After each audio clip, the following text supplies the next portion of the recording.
Our next panel is called Images on Screen, and it explores the representation of female and non-binary people. It's moderated by our wonderful U.S. Indies programmer, Bri'anna Moore. So please welcome to the stage, Bri'anna Moore.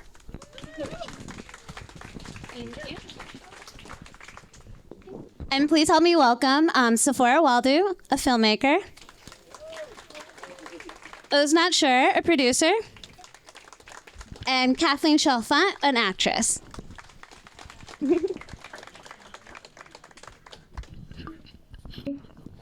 I just gave very, very brief description of who you guys are, but can we all start off just explaining more who you are? Sure. Hi, everyone. My name is Sephora Woldu. I am an independent director-writer based in San Francisco and Joshua Tree in service of my next feature film. It's called Aliens in Eritrea. It's a sci-fi feature. And yeah, I am excited to be at the festival and the summit, and I'm excited to talk about process in this topic. Hi. Does this work? Hello. Hi. My name is Osnat Shurer. I'm currently working as a chief creative officer at a small independent studio called Baoabab Studios. And before that, I produced a number of films, namely, probably the best known is Moana and Raya and the Last Dragon. Hello, my name is Kathy Chalfant. I'm an actor. I've been an actor for a very long time.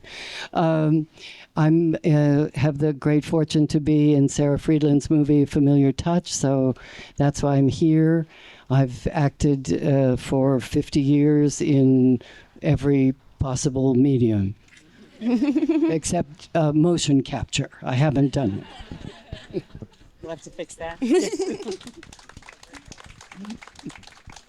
So representation is actually in film is really important to me. I double majored in college, and so both my theses had to do with representation.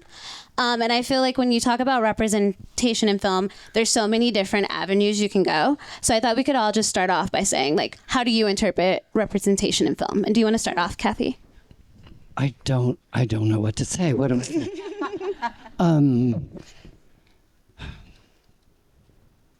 Film is about, film tells stories. It's a way of telling stories. So every single thing that appears in every single movie is an example of representation, so that the broader the palette that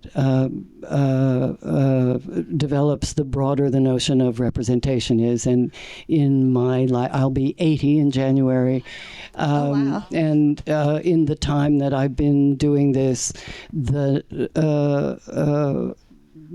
world of film has come to look more like the country we live in than it did when I started. For me, representation is both about what's on the screen and also what's behind the screen. Who's making the film is going to result in what we see on the screen. And the truth is that if you're from any underrepresented group in media in our world, in our country in particular, then you're dismayed every time there's one film and they go, yeah, well, there was already a film with a female lead. Why are we doing this again? Maybe 150 years of male leads that we have to balance out. So I think it's really important who's in the room and who is telling the story and how we tell the stories together. I don't want to push anyone out. I want us all to be part of telling stories. But, it's an old adage, if you don't see it, how do you know you can be it? And I think it's true. Yes. Before I answer the question, I just want to say one of my good friends is turning 80 next week also. Oh. So I just... It was a good year. It's a good year, yes. So cool. Representation to me, it can be a representation of ideas and an outlook and the way that you think or the way that you see the world. Like that, seeing a film that I feel like I understand or that I deeply agree with, I feel can feel representative of the way I live in this world. But representation is definitely also your experience of how you think the world sees you or how you interact with the world. And so seeing films that directly mirror my lived experience or that can speak to them through their specificity. Like it adds a layer of truth that makes me feel representation can be accessible to me. Do you feel like as you were growing up that like you saw yourself represented? In cinema or no. Yeah, I would agree. but the question to specify is important because I felt represented all the time growing up, like in my family, in my community. And so as I got more interested in filmmaking, then the window got tinier and tinier, you know? And then Osnat, you mentioned earlier changing the representation of who's in the room. Do you feel like there's been a positive change throughout time? I think it's up and down, actually, because there's a lot of reasons. I work mostly in animation, and the classes in animation are 50-50, but the directors and the producers and the key filmmakers are not necessarily. So I think that the opportunity grows, and there's a little bit of awareness of who has the right to tell a story, but somehow it doesn't often extend to a female experience. I have worked with a lot of male filmmakers who think they know how we experience life, how our friendships look, you know, and because they're married or, you know, born of a woman. They've known one. They've known one, exactly. Seen one on the screen in a supporting role. So it's not growing the way I want to see it grow. If you look at the numbers, if you look at some of the Gina Davis Institute numbers, it's not changing as quickly as we wish it would. Another thing this is a pet peeve for me, but at least in animation, there are a lot of female protagonists, but they don't let them be women. They're only usually a girl child. They're teenagers. There's like, I can take a strong, sassy teenager, but a strong woman is a little harder for people to deal with. And those are pet peeves and things that I try in my career to do a little something about. I've never really thought about that. Yeah, I can't think of like a female animated main character. Not an adult. Yeah. Oh, wow.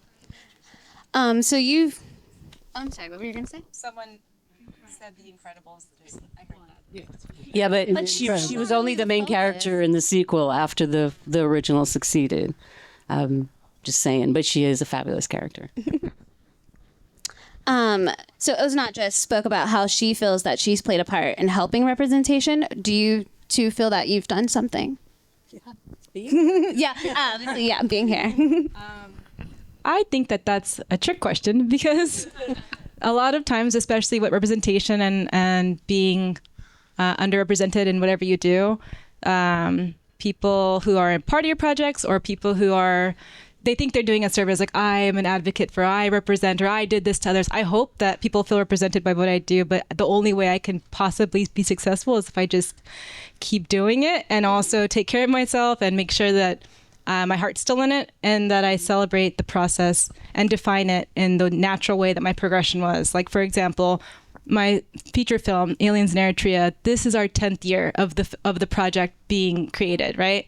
So in these 10 years, like a lot of great things have happened and a lot of like progress has been made, but it looks like we're shooting in spring of 2025, but this 10 year is like a very large portion of my life. And so I have made we took the making of the film, like our storyboards, some of the set builds, because we have a lot of these things, to art fairs. Like we went to the Lagos Biennale in January and we just did an exhibit on Aliens in Eritrea before the film was made, you know, and like this December, we're going to Art Basel with this exhibit that's also what we brought to Lagos, and it's called Alien Standard Time. And it's like a play on words because this film, this story, like these ideas, they live in different time zones, histories, diaspora journeys, and like also it's taking forever. So like the thing is like I'm on Alien Standard Time, like the aliens are going to come when they come. And so I feel represented when I do things that fill my cup, and that I feel like I can hope to inspire and represent others by showing them my process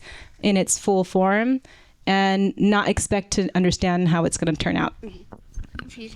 I don't know. I suppose my persistence is a form of advocacy. I would like to say I think that sometimes this question is framed in an odd way, as though the problem is ours. It's not our problem. We always knew we could do it. And that's the thing you have to keep in mind. We know how to do it. We can do whatever's asked. We can do whatever's needed. And you just have to keep moving forward. I think it was very interesting, the discussion of pride and shame in the last panel.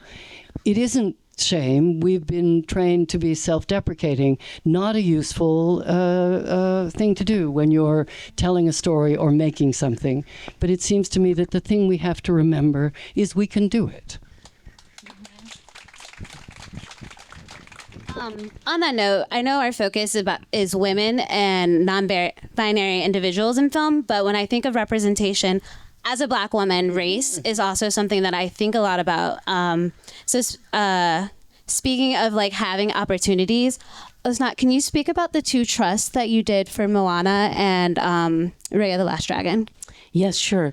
I want to say that I think in the world of representation, I always thought that finally giving space for women would be the wedge that will allow for others as well, because who can deny that they at least know a woman or come from one. So othering us is a little harder than othering strangers from far away.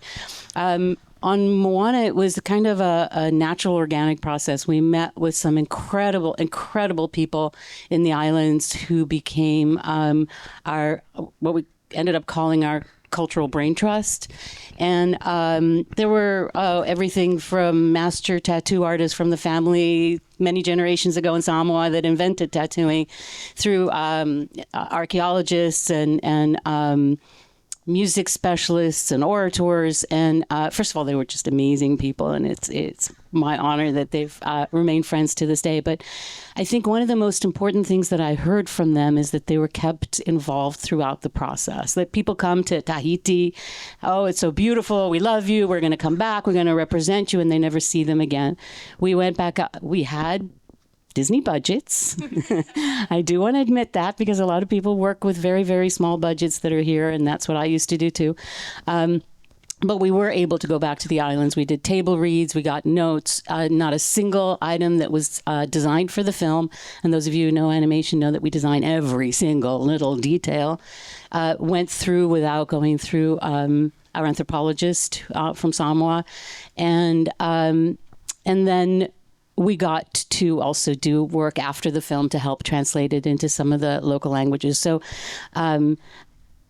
I thought this really works. And on Raya and the Last Dragon, because it was Southeast Asian inspired, we did a similar thing. And this was even more complex because it's 150 languages and 650 million people, but worked with anthropologists and with dancers and with everyone, choreographers, to find the shared experience that can translate into the film.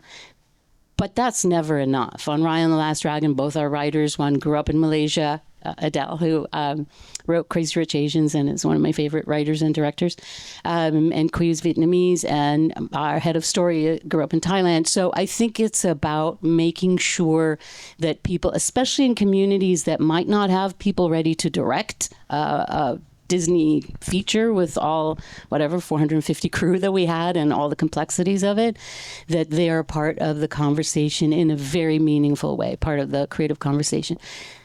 The thing I'm proudest about is that it helped change the way Disney, the whole company, does the work with cultural trusts. And I'm like, yes. I think that that's a very important part of this conversation, because I think that about representation, I grew up in a world in which people who looked like me thought the story was about us. And that was the only story. We could be a nice version of telling that story. We could be an inclusive version of telling that story. But the story was about us. And I think we are beginning to live in a world in which we, who are the people who need to change, are beginning to understand that the story isn't about us. And the more that moves forward, the more there will be inclusion. The more inclusion won't be a question, because it will just be real life. It'll just be everybody who's around, because this is a story we share. I agree. I think we're definitely seeing the shift where more and more people are being not only just being represented, but like with what you did, they're being allowed to tell their own stories. Because I do feel like at first it was like, we're getting the stories, but not from those communities.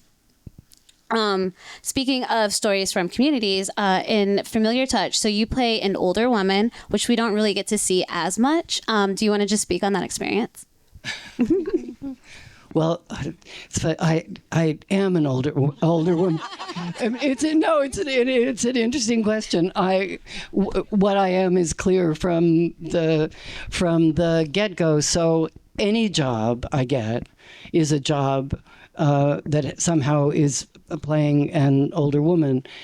I've been extraordinarily lucky.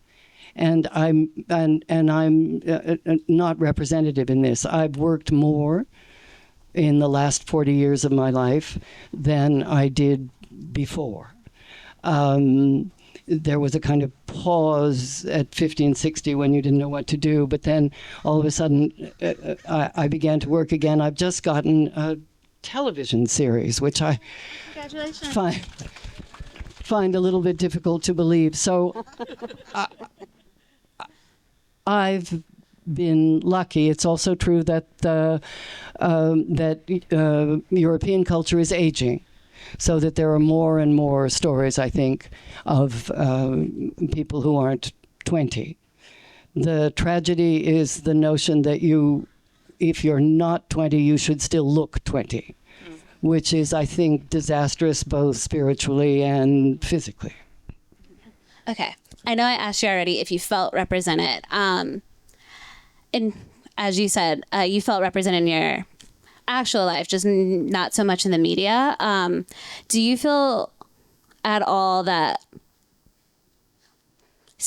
growing up with characters that don't necessarily represent you, do you think it at all influenced you in like what career you ended up following?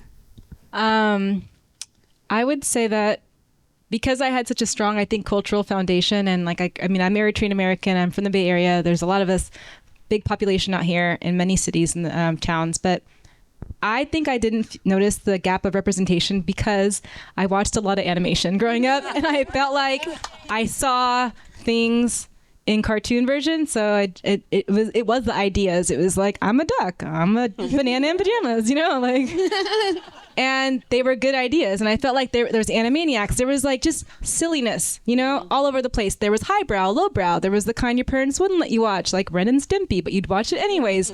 And like, even like one of the most formative films that made me realize I wanted to make films, it was The Rescuers Down Under, which is like an old Disney film. It didn't even do well. I found out later in life, but it was so good. And like the way the camera moved just made me, and the way they used sound, it made me feel like I was in the outback, and it made me feel like I was like on this adventure, and it was just very lifelike about Earth. And I make a lot of sci-fi films, but I'm very like focused on Earth. I feel like Earth is the final frontier, and like even the way that space and aliens and the universe is talked about in sci-fi and in film and in many Hollywood films, it's like it's becoming like escapism. It's like Earth is so awful, we gotta find a way out there. But there are some people on Earth who never even got to experience feeling comfortable on Earth, So to me, Mars is like cool, but I feel like Earth is way cooler, and I feel like I look at Earth with this like cultural background of like, I feel like an alien here, and I have so much to explore here. I'm like not sick of it yet, so they can have Mars. And yeah, that's my answer. I never noticed the lack of representation because I had a lot of optimism in me as a kid, and that like softened the blows of like potential erasure. Okay, I like that. Yeah, I feel like I actually didn't really notice it until I got to college and studying film. I was constantly being told that I wasn't represented. And I think for me, it's like, okay, so the character might not be Black, but like I found things in the character that I felt represented. And actually, the character that I've ever most identified with is Davy from Never Have I Ever, and she's Indian American. I think that, like, for us in animation, like I said, we're designing everything. And it comes down to decisions and long conversations we had, for example, on Moana, on giving her a viable body. I insisted that she could actually have internal organs and ankles at work. Or even in animation, reviewing the sort of the princess pose that the animators instantly put her in, because it was the same directors as Rescuers. That they're going to be so thrilled to know that you love Rescuers, because they did Hercules and Aladdin and Princess and the Frog and Little Mermaid, and somehow Rescuers is also always undervalued. But it was walking around the animation group, asking the women to all stand in that pose and touching them, and they all fell over, and showing people the Hatha Yoga warrior pose. It was our decision to cast everyone. Every single actor was a Pacific Islander, except our good luck charm Alan Tudyk, who played the rooster, because we needed to have him in the movie. But I think it's all down to a lot of details. It's not just sort of a big picture. Representation has to do with every aspect of yourself that you see in a film. And people were talking before about kindness and compassion. And it was one of the things we wanted to do. We set ourselves the goal that the climax of the movie, Moana will solve the problem in a way that feels, we called it feminine, compassionate. And sure enough, even though it's a big tension and there's this giant monster coming towards her, her words are, I know who you are. You're not this pain. You're not this anger. And I think that's all part of representation. So we're going to open it up to some audience questions. Does anybody have a question they'd like to ask?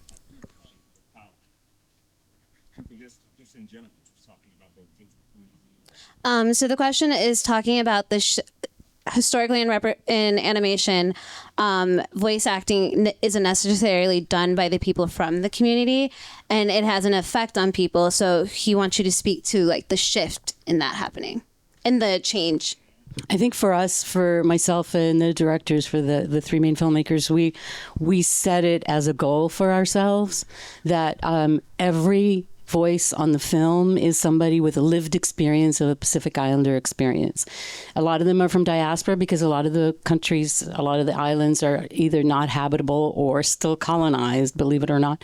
And I think part of what was really important to us, aside from the voice acting, was also one of our consultants, an incredible woman named Hanana Murphy in Tahiti. When we first met her 5 years before the film came out, said, what if one day this is translated into Tahitian and our children learn their language? There's less than 250,000 people who speak the language, because everyone speaks French because it's a colony.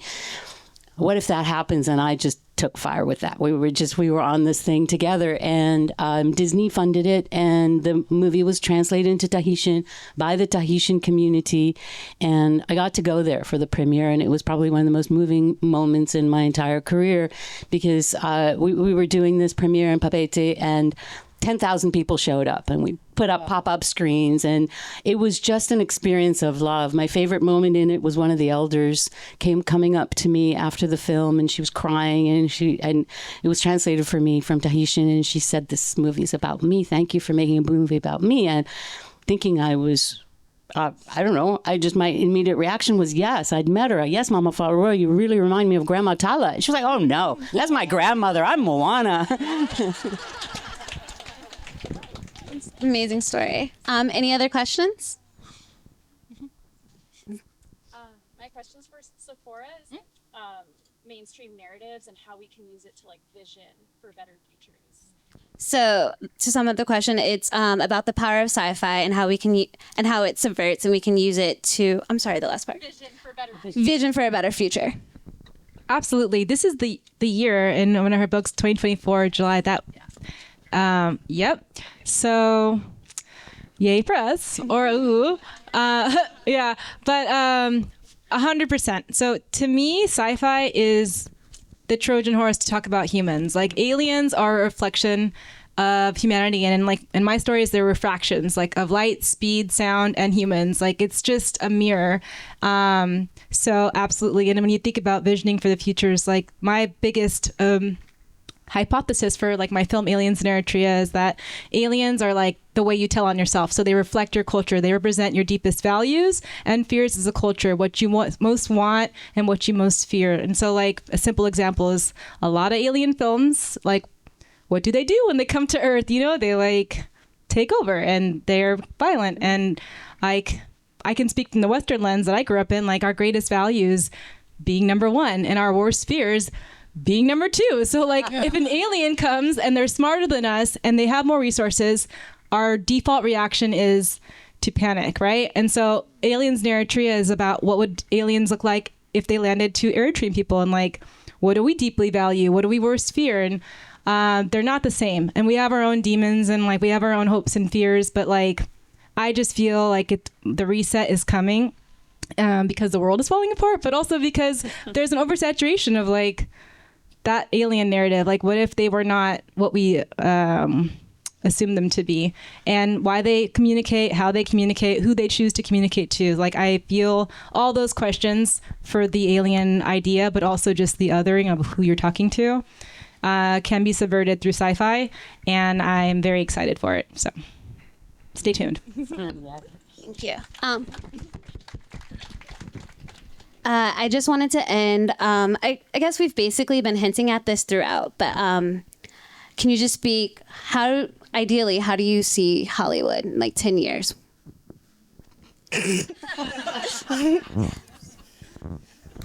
Hopefully still from here. I just came back to the Bay Area as soon as I left Disney. I was like, get me back home. So from afar, I think that Hollywood is just a neighborhood, but what we mean by that is mainstream filmmaking, and I do think it's changing. It has to change. The whole industry is in complete flux. I have so many friends who cannot find work at the moment. Certainly in animation, even here, Pixar just let go of a bunch of people. But I think it's going to shift. And I think part of the shift has to do with figuring out the business models a little bit, figuring out how we do talk about AI, because we're all afraid to talk about AI because it's such a scary topic. But the truth is it's already in your cell phone. So we're all carrying it around. So I think how we use that to enhance creativity, to make it cheaper to make movies. You can make a movie on an iPhone. You can do what she's doing here, what Sephora's doing, which is like 10 years of pushing this thing uphill.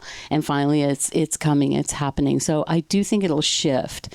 And definitely in terms of more representation for at least women and some of our underrepresented cultures, I see it happening. You can't go backwards. There's just no way you can go backwards unless you're Florida. I think it depends on what happens in November. It all depends on November. So vote. And if we lose, we'll lose it all. And if we win, it proves that we can move forward. Yeah. Thank you so much to our panelists, and thank you all for coming today. Thank you.